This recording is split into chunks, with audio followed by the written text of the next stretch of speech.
नियताः प्रणताः स्मतां सर्वमङ्गलमाङ्गल्ये शिवे सर्वार्थसाधिके शरण्ये त्र्यंबके गौरी नारायणि नमोऽस्तुते। देहि सौभाग्यमारोग्यं देहि मे परमं सुखं रूपं देहि जयं देहि यशो देहि द्विषो जहि। ओम श्री मात्रे नमः। अवधूत चिंतन श्री गुरुदेव दत्त सद्गुरुनाथ महाराज की जय। जय जय रघुवीर समर्थ। आजचा आपला 24वा दिवस आहे। देवी मंत्र जे आपण सांगतोय अधिक मासामध्ये त्याच्यामधले 23 दिवस झाले, आजचा 24वा दिवस आहे। काल आपण ओम पद्मवर्णायै नमः, ओम चंद्रायै नमः या 2 देवी मंत्रांचे अध्ययन केले। आज आपण प्रभासा या देवीच्या विशेष नामाचं काय महत्त्व आहे, अर्थ काय आहे, प्रभाव काय आहे, फलश्रुती काय आहे, हे सगळं जाणून घेणार आहोत। श्लोक 117 ते 121चा पूर्वार्ध यामध्ये या नामाचं विविध अंगांनी विवेचन आलं आहे। तसं पाहिलं तर लक्ष्मी समुद्रातून वर आली आहे, त्यामुळे ती ओली आहे खरं म्हणजे, तरीसुद्धा ती अत्यंत तेजस्वी आहे। ते कसं, ते तेज कुठलं, मिळालं कसं, ते सगळं आपण आज बघूया।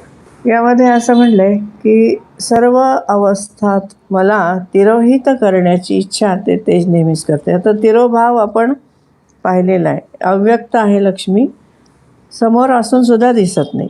खरं तर ती व्यक्त आहे निसर्गाच्या रूपाने, प्राणीमात्रांच्या रूपाने, सगळ्या रूपाने, पण ती आपल्याला दिसत नाही, आपण अन्य काहीतरी पाहतो।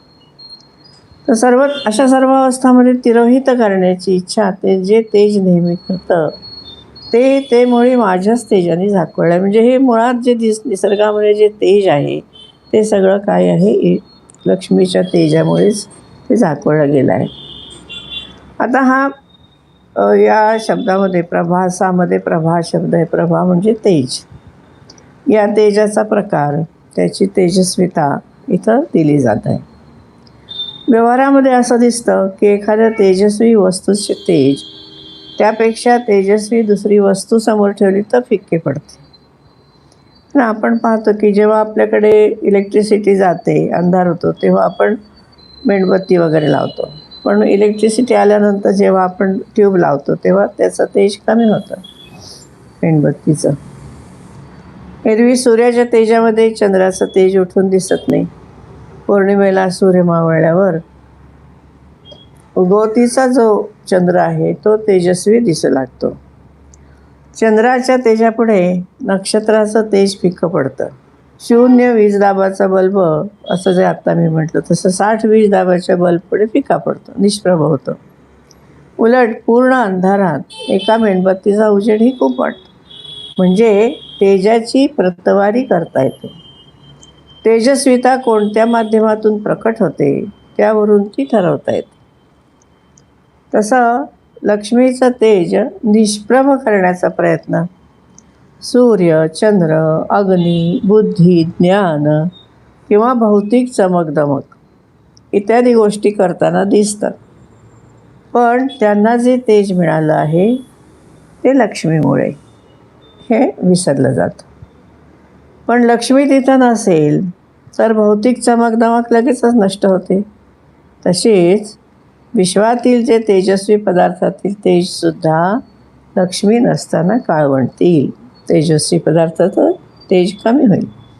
म्हणून लक्ष्मी असं म्हणते की तेजस्विता धारण करणारे सर्वजण माझे तेज झाकळायला बघतात, पण खरं पाहता तेच सर्वजण माझ्या तेजाने झळाळत असल्यामुळे आधीच निष्प्रभ झाले आहेत।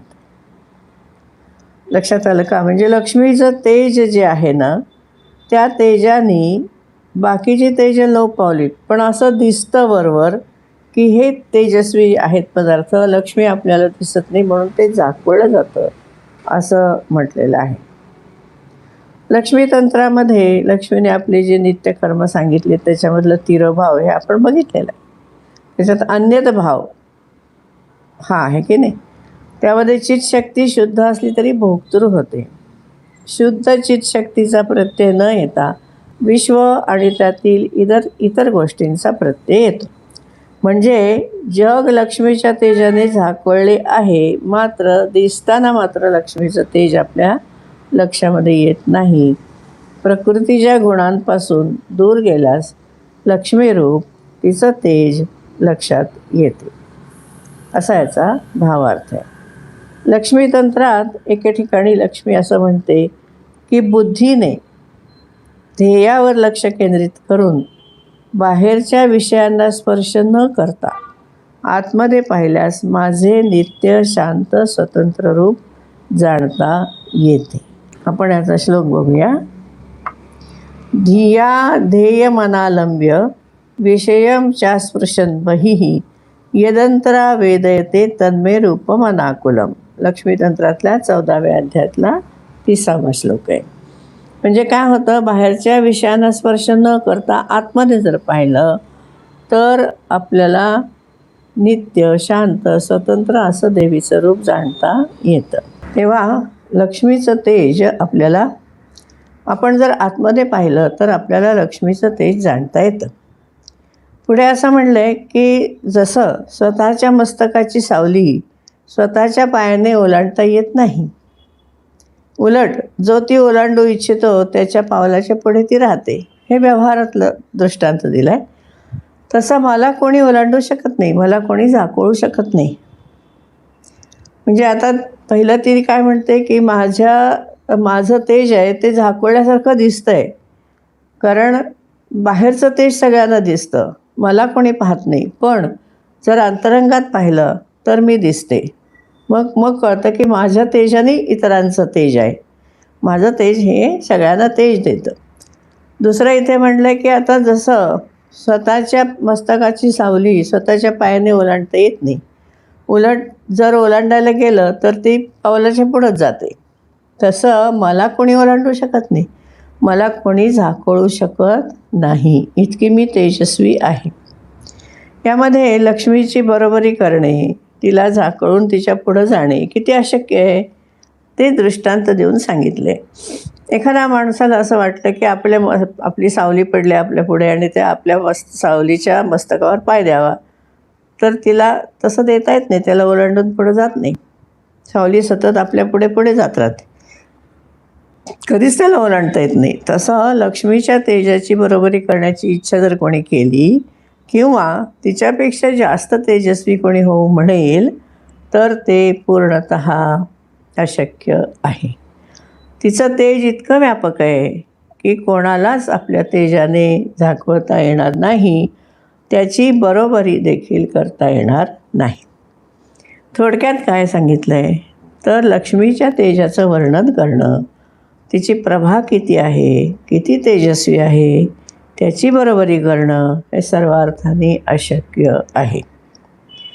श्लोक असे आहेत यामध्ये ते नित्योदिता चिदानंदा मत्प्रभाः सततोज्ज्वलाः श्रद्धां सोमम् अपो अन्नं च वीर्यं हविरिति क्रमात. फार महत्त्वाचा श्लोक आहे ते. भोग्यशक्ती प्रभा एता अस्यन्ति षट्सु वह्निषु प्रभासा मुनिभिः प्रोच्ये तंत्रवेदांत पारगैः, असं इथं म्हटलेलं आहे. आता काय याचा अर्थ आहे? नित्योदिता, तिची प्रभा कशी आहे? नित्य उदित आहे, नेहमी चिदानंद उदय पावलेला आहे. नित्योदिता चिदानंदा, अंतरंगातला आनंद स्वतःचा आनंद स्वरूप ती आहे, ज्याच्यामध्ये नेहमी चिदानंद उदय पावला आहे. अशा माझ्या प्रभा सतत उज्ज्वल असतात. श्रद्धा चंद्र म्हणजे सोम, पाणी, अन्न, वीर्य, हवी या 6 प्रभा, 6 अग्नीमध्ये भोग्य शक्ती टाकत आहेत असं म्हटलं. म्हणजे या 6 प्रभा तिने वेगवेगळ्या सांगितल्यात. 6 प्रकारचं तेज. प्रभा म्हणजे काय? तेज. 6 प्रकारचं तेज कोणतं दिसतं देवीचं? आता हे निसर्गामध्ये बघायचं आहे. मगाशी तिने अंतरंगात बघायला सांगितलं, आता आपल्याला देवी निसर्गामध्ये पाहायला सांगते. निसर्गामध्ये आपल्याला काय दिसतं? श्रद्धा ही मनामध्ये आहे, पण चंद्र आहे, पाणी आहे, अन्न आहे, वीर्य आहे, हवी आहे. या सगळ्या प्रभा 6 अग्नीमध्ये भोग्यशक्ती टाकत आहेत. म्हणजे काय, थोडंसं गूढ वाटतं इथं, है ना. म्हणून वेद तंत्रशास्त्र पारंगत असलेल्या मुनींनी मला प्रभासा म्हटलं आहे. आणि हा 7 अक्षरांचा मंत्र तेज आणि संतती देणार आहे. आता आपण याचं नीट अध्ययन करूयात, कारण हे तसं गूढ वाटतं आपल्याला की काय सांगितल्यात, ह्या कसल्या 6 प्रभा, त्या कशामध्ये भोग्यशक्तीमध्ये टाकत आहेत अग्नीमधले. त्याला काय, कसं आहे, कसं समजून घ्यायचं बघूया. याच ग्रंथामध्ये आपल्याला ते स्पष्ट केलेलं आहे. इतरत्र केलं आहे, म्हणजे ह्या अध्यायात नाही, पण आधीच्या अध्यायांमध्ये हे विषय आलेले आहेत. असं म्हटलेलं आहे की 6 प्रकारच्या प्रभा आहेत आणि त्याचं अंतरंगातलं रूप काय आहे, आनंद. या आनंदरूप प्रभा सतत उज्ज्वल असतात, तेजस्वी असतात. या प्रभा सृष्टीत आणि अंतरंगात भोग्य शक्ती आहेत. आपण ज्या शक्तीचा उपभोग घेतो, भोग्य आणि भोग्या असं ना, शक्ती ज्याचा उपभोग घेतला जातो ती आणि जी उपभोग घेते ती, अशा 2 शक्ती. जे अन्न आणि अन्न खाणारे आपण प्राणीमात्र असं, तर त्याच्यामध्ये उपभोग घेण्याचं सामर्थ्य आहे. म्हणून जीवमात्रांना उपभोग घेता येतो, कारण आपल्याजवळ भोग्यशक्ती आहे आणि दुसरी भोग्यशक्ती आहे, त्यातील आनंद कळतो. आता या 6 प्रभा कोणत्या आणि त्यांची राहण्याची ठिकाणं कोणती, म्हणजे कोणत्या अग्नीमध्ये कोणती प्रभा असते, आपण आणखीन समजून घेऊया नीट हे. आता श्रद्धा ही प्रभावरती दिली आहे तिने. श्रद्धा कुठे असते, स्वर्गामध्ये. सोम कुठे आहे, सूर्यामध्ये, सूर्यापासून चंद्राला प्रकाश मिळतो. आप आणि रस कुठे आहे, वायूमध्ये, कारण त्यापासून वायूपासूनच हे झालेलं आहे ना सगळं. अन्नही कुठे आहे, आकाशामध्ये, कारण पाऊस पडतो आणि मग आपल्याला अन्न मिळतं. वीर्य कुठे आहे, पाणीमध्ये, पाण्यातून आपल्याला तेज मिळतं. पाण्यामध्ये तेज आहे ना, तेजापासून पाणी झालेलं आहे, त्यामुळे पाण्यामध्ये तेज आहे. आपण बघितलं समर्थ रामदासांनी थंड अग्नी, उष्ण अग्नी सांगितलेलं आहे. आणि हवी कुठे आहे, पृथ्वीमध्ये. आता हे असं म्हटलं आहे त्यांनी. छांदोग्य उपनिषदामध्ये बघा, श्रद्धाविषयी सांगितलेलं आहे. 5व्या अध्यायामध्ये 11 ते 18 ऋचा आहेत त्याच्या. त्यानंतर असं दिसतं आपल्याला की प्रभा जी आहे ती स्वर्गामध्ये, सूर्यामध्ये सोम, वायूमध्ये अप, आकाशामध्ये अन्न, पाण्यात वीर्य आणि पृथ्वीवरती हवी. आता अनुक्रमे आपण त्याचं नीट विवेचन बघूयात. 6 प्रभा काय काय व्याख्या आहेत त्याच्या आणि त्या कशा त्या शक्तीमध्ये, अग्नीमध्ये आहेत. तर श्रद्धा या शब्दाच्या विविध व्याख्या यजुर्वेद, अथर्ववेद, ब्राह्मण ग्रंथ, गृह्यसूत्र यामध्ये दिलेल्या आहेत. आता कोणकोणत्या आहेत, 5 व्याख्या मला मिळाल्या आहेत. कुठल्या आहे, श्रद्धा म्हणजे ईश्वरावरचा विश्वास. सत्यनिष्ठा म्हणजे श्रद्धा. श्रद्धा ठेवून यजमान देवांची उपासना करतात, बरोबर आहे. श्रद्धेने संपत्ती प्राप्त होते. व्रताने दीक्षा मिळते, दीक्षेने दक्षिणा मिळते, दक्षिणेने श्रद्धा प्राप्त होते आणि श्रद्धेने सत्याची प्राप्ती होते. आणि शास्त्र आणि गुरुवाक्य या ठिकाणी सत्वबुद्धी ठेवणे. श्रद्धा तीच की जी ब्रह्मतत्वाची प्राप्ती करून देते. आता याचं मी ऋचा सांगते. श्रद्धा इतते मघवन पारे दिवी, हे ऋग्वेदामध्ये 7:32-14. श्रद्धां सत्ये प्रजापती, यजुर्वेद 19:77. श्रद्धा देवा यजमाना वायुगोपा उपासते, श्रद्धा हृदये आकृत्या, श्रद्धया विंदते वसु, ऋग्वेदामध्ये आहे, दशमंडल. व्रतेन दीक्षामाप्नोति, दीक्षया आपनोति दक्षिणा, दक्षिणा श्रद्धामाप्नोति, श्रद्धया सत्यमाप्यते. ह्या यजुर्वेद 19:30. आणि विवेकचूडामणीमध्ये जी व्याख्या आहे ती, शास्त्रस्य गुरुवाक्यस्य सत्वबुद्ध्यवधारणम, सत्वबुद्ध्यवधारणम सा श्रद्धा कथिता सद्भिर्यया वस्तू उपलभ्यते. ही व्याख्या सर्वत्र स्वीकारलेली आहे. म्हणजे शास्त्र आणि गुरुवाक्य यांच्या ठिकाणी सत्व बुद्धी ठेवणे, सत्य नव्हे सत्व बुद्धी ठेवणे. आणि श्रद्धे तीच श्रद्धा की जी ब्रह्मतत्वाची वस्तू म्हणजे ब्रह्म ब्रह्मतत्वाची प्राप्ती करून देते. आता दिव्यामृतधारा हा फार प्रसिद्ध ग्रंथ आहे बाबा महाराज आर्वीकरांचा. त्यांनी श्रद्धा या शब्दाच्या शास्त्रात आलेल्या 7 व्याख्या दिल्या आहेत.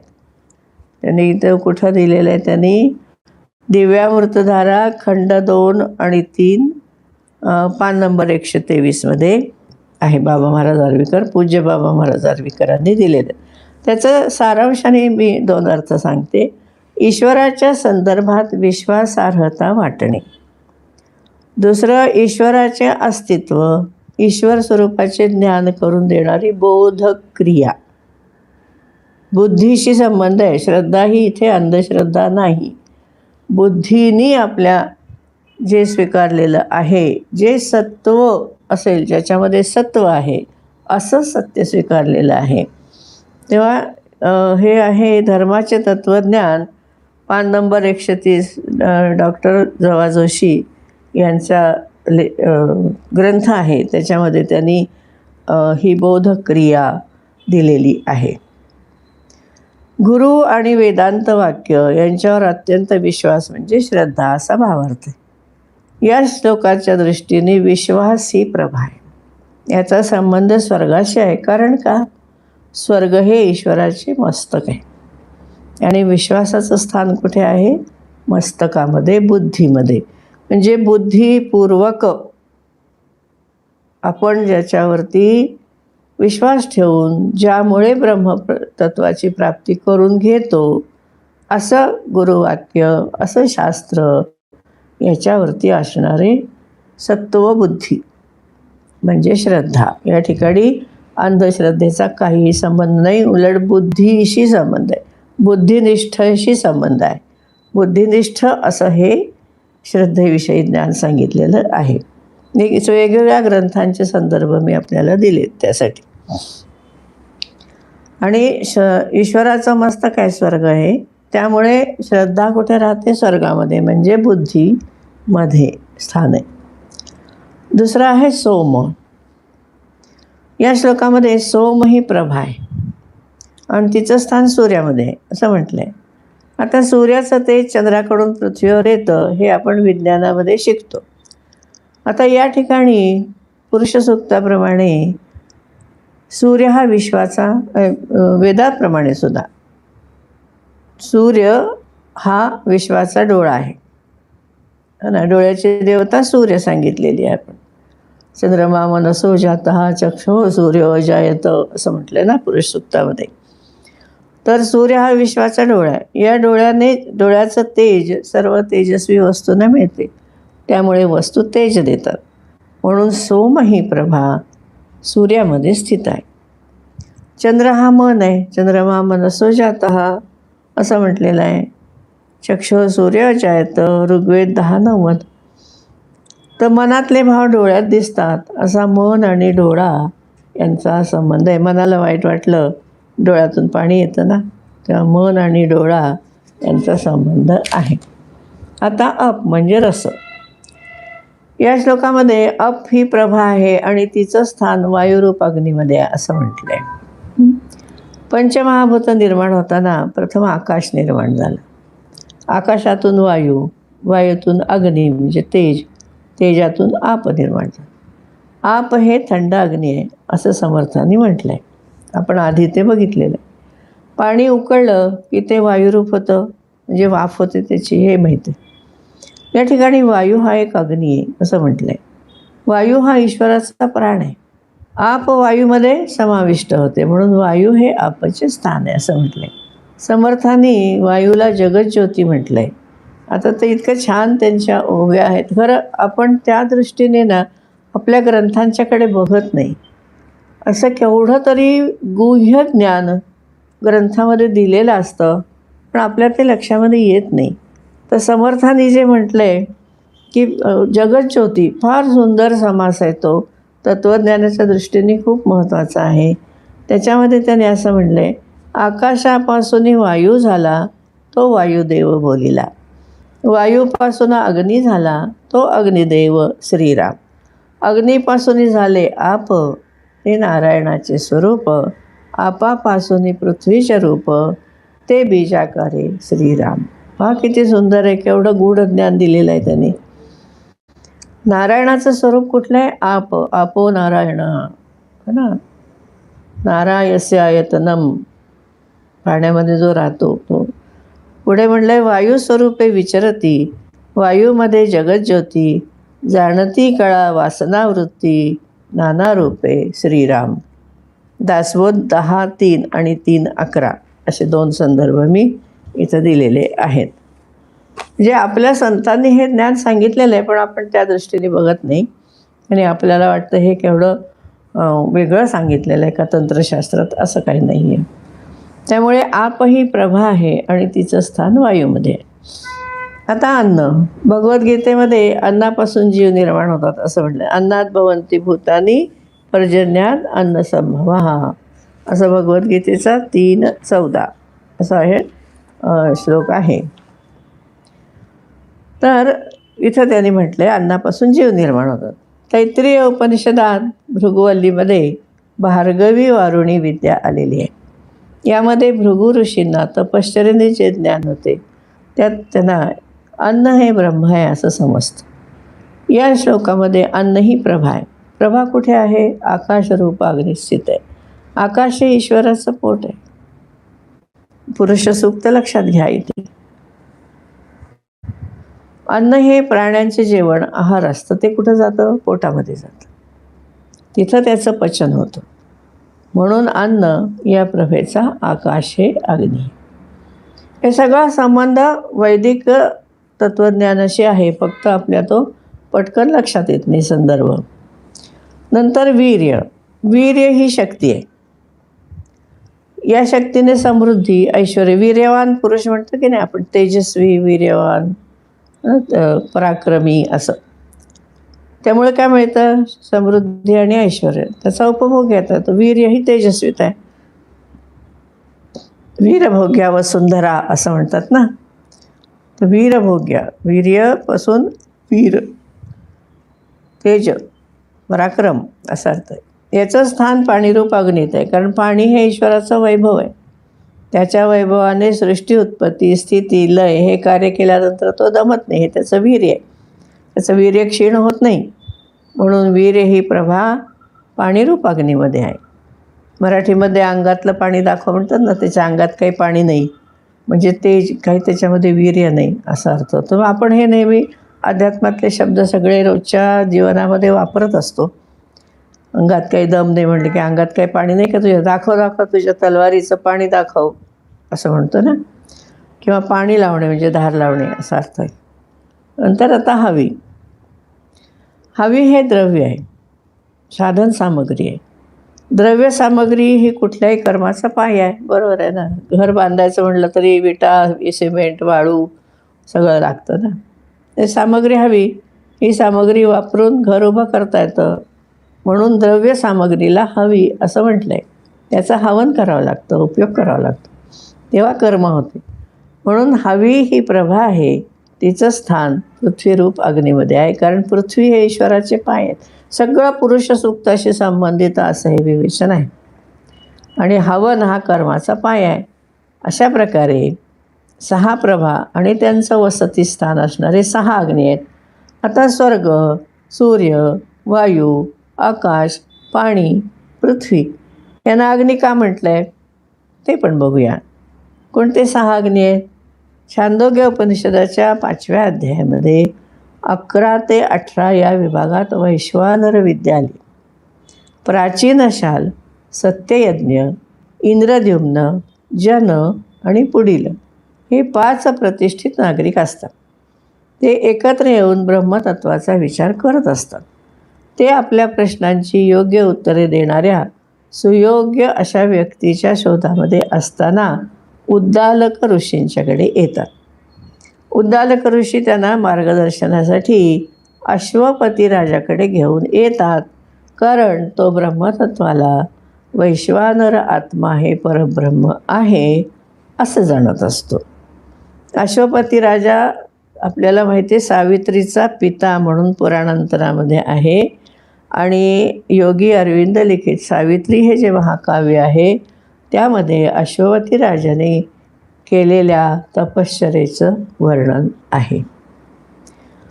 तेव्हा उद्दालक ऋषींना माहीत होते की हा वैश्वानर आत्मा असं जाणतो, तर आपण त्याच्याकडे जाणून घेऊ की खरं ब्रह्मतत्व काय आहे. म्हणून अश्वपती राजा सर्वांचं यथोचित स्वागत करतो. राजाकडे ते येतात सगळे. दरबारामध्ये आल्यावर राजा त्यांचं स्वागत करतो आणि विचारतो की ऋषीभाऊ, आपण कशासाठी आलात, काय सेवा करू मी आपली.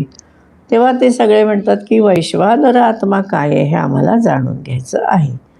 राजा म्हणतो ठीक आहे, दुसऱ्या दिवशी या, मग आपण बसूया. त्याप्रमाणे ते 6 जणं दुसऱ्या दिवशी सकाळी राजाकडे येतात. राजा प्रत्येकाला त्याच्या त्याच्या उपासनेबद्दल विचारतो. आधी जाणून घेतो ना कोणाला काय माहिती. आपण जेव्हा गुरूंकडे जातो आणि गुरूंना प्रश्न विचारतो तेव्हा गुरु म्हणतात, बा तुला काय काय माहिती आहे ते सांग आधी बाळा. तसं राजा म्हणतो की तुम्हाला काय काय माहिती आहे, तुमची काय उपासना आहे ते सांगा. तेव्हा प्राचीनशाल उत्तर देतो की मी स्वर्ग हा आत्मा आहे असं समजून स्वर्गाची उपासना करतो. मग राजा काय उत्तर देतो की स्वर्ग हे ईश्वराचं मस्तक आहे आणि शरीराच्या एका अंगाची उपासना म्हणजे सगळ्या शरीराची उपासना होते. ईश्वराच्या मस्तकाची उपासना ही ईश्वराचीच उपासना आहे. त्यानुसार तू ईश्वराचीच म्हणजे वैश्वानराचीच उपासना करतोस. ईश्वर वैश्वानर रूप आहे.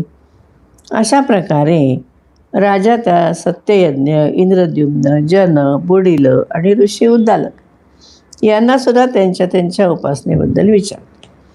मग ते क्रमाने सूर्य, वायू, आकाश, पाणी, पृथ्वी अशी आपापल्या उपासनेची स्थानं सांगतात. त्यावेळी राजा सांगतो की तुम्ही प्रत्येकजण ईश्वराचीच उपासना करता, तो वैश्वानर आहे. सूर्य हा वैश्वानराचा डोळा आहे. वायू हा वैश्वानराचा प्राण आहे. आकाश हे वैश्वानराचं पोट आहे. पाणी म्हणजे वैश्वानराची संपत्ती आहे, जलसंपत्ती म्हणतो आपण. पृथ्वी हे वैश्वानराचे पाय आहेत. वैश्वानर हा अग्नी आहे आणि तोच ईश्वर आहे, कारण ईश्वर हा तेजोरूप आहे. विश्वतेज हे ब्रह्मतेज आहे असं ब्रह्मसूत्रात म्हटलं आहे. त्याच्यामध्ये असं म्हणलं आहे की हे कसं आहे, ज्योतिष चरणाशभिधानात. ब्रह्मसूत्रामधलं सूत्र असं आहे, ज्योतिष चरणाशभिधानात. ब्रह्मसूत्र 1.1.25. आणि छांदोग्य उपनिषदामध्ये दिवो ज्योतिही असं म्हटलं आहे. नंतर इति ज्योतिर्ब्रह्मैव वेदांत पारिजात सौरभ यामध्ये ब्रह्मसूत्र निंबार्क भाष्य आहे. आणि वैश्वानरः साधारण शब्दविशेषात असं एक ब्रह्मसूत्र आहे. तर या ब्रह्मसूत्रामध्ये सुद्धा त्यांनी तसं सांगितलं आहे की विश्वतेज हे ब्रह्म आहे. ईश्वर आहे भा म्हणजे तेज, भारूप आहे म्हणून तो वैश्वानर आहे. वैश्वानराच्या एकेका अवयवाची पूजा एक एक जण करतात. तुम्ही करत आहात प्रत्येकजण, पण ती एका वैश्वानराचीच पूजा आहे. तुम्ही म्हणजे आपण देवाच्या चरणाची पूजा करतो, पादुकांची, म्हणजे देवाचीच पूजा करतो ना. एकेका अंगाची पूजा आणि ती त्या सगळ्या शरीराचीच पूजा होते ना. आपण पायावरती फुलं वाहतो म्हणजे देवालाच फुलं वाहतो. गळ्यात हार घालतो म्हणजे देवालाच घालतो. कपाळाला चंदन लावतो म्हणजे ती उपासना कशी आहे, त्या पूर्ण देवाचीच उपासना असते. काही एका अंगाची उपासना वेगळी अशी होत नाही. तेव्हा एकेका अवयवाची पूजा तुम्ही करताय, पण ती एका वैश्वानराची पूजा हे तुम्हाला माहिती नाही. म्हणजे तुम्हाला वैश्वानर माहीत आहे. ही तेजस्वी अग्निरूप ईश्वराची पूजा असल्याने त्याचे सर्व अवयव कसे आहेत, अग्निरूप आहेत. म्हणून स्वर्ग, सूर्य, वायू, आकाश, पाणी, पृथ्वी यांना 6 अग्नी म्हटलेलं आहे. लक्षात आला. प्रभासा या नामाचा केवढा अर्थ आहे ते. लक्ष्मी तंत्रामध्ये लक्ष्मी परब्रह्माबरोबर त्या रूपात अवतार घेते असं म्हटलं आहे. या ठिकाणी परब्रह्म अग्निरूप आहे, त्यामुळे लक्ष्मी ही त्याची प्रभा आहे. अग्नीचं तेज, अग्नी आणि अग्नीचं तेज असं जाणता येतं. म्हणून वेद जाणणारे, आता आपण वेदाचाच संदर्भ घेतला, सगळे छांदोग्य उपनिषदातली विद्या बघितली, वैश्वानर विद्या. पूर्ण वेदातलं जे तत्त्वज्ञान आहे ते लक्ष्मी तंत्रामध्ये फक्त विष्णू परमात्मा आणि लक्ष्मी त्याची पराशक्ती असं फक्त आपण लक्षात घ्यायचं. म्हणजे आपल्याला वेदांतही कळेल आणि तंत्रशास्त्रही कळेल.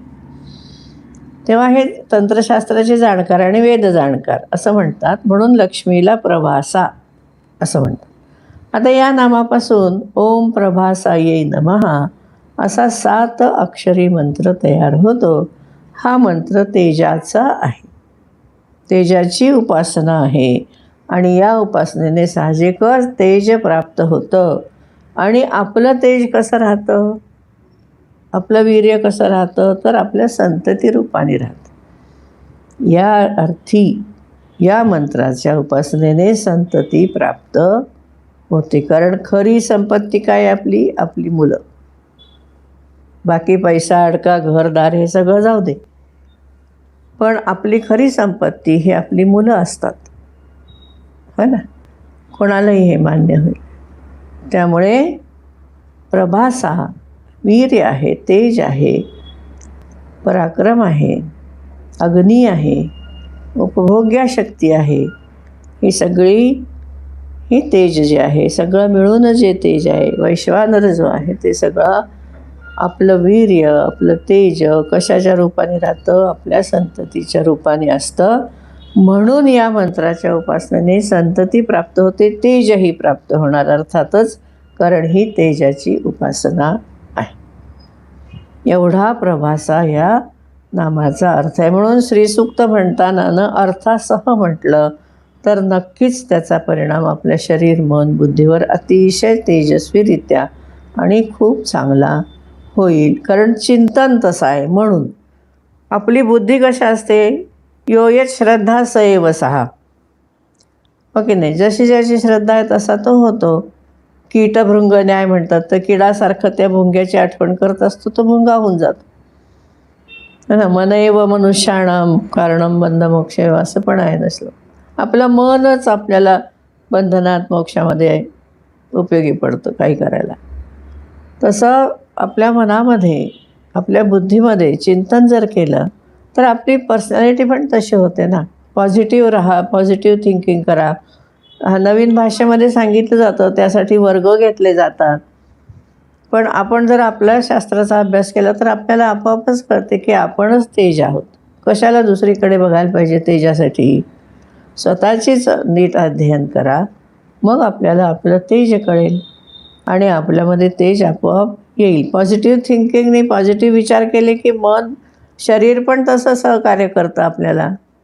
निगेटिव्ह विचार केले तर निराशेमध्ये जातो आपण, फ्रस्ट्रेशनमध्ये जातो. कशाला तसं पाहिजे ना. त्यासाठी हे मंत्र हे लक्षात घ्यावेत. मंत्र म्हणजे हे तर काही जादूटोणा नाही आहे, काही नाही. हे बुद्धीमध्ये केलं जाणारं चिंतन आहे, मनन आहे. आणि मग त्याने आपली पर्सनॅलिटी, आपल्याच विचाराने आपण आपली पर्सनॅलिटी बदलू शकतो. असं आपल्याला याच्यातून सरळ सरळ दिसतं. याच्यामध्ये कुठेही अंधश्रद्धा नाही, कुठेही बुवाबाजी नाही, काही नाही. आपलं आपलं चिंतन करायचं आहे, आपलं आपलं स्वतःचं तेज आपल्याला जाणून घ्यायचं आहे. इतकं छान आहे हे.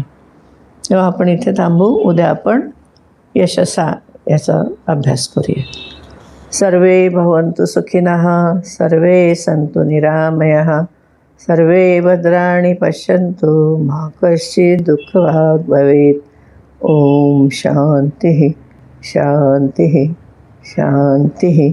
हरिः ओम. श्री गुरुभ्यो नमः. हरि ओम.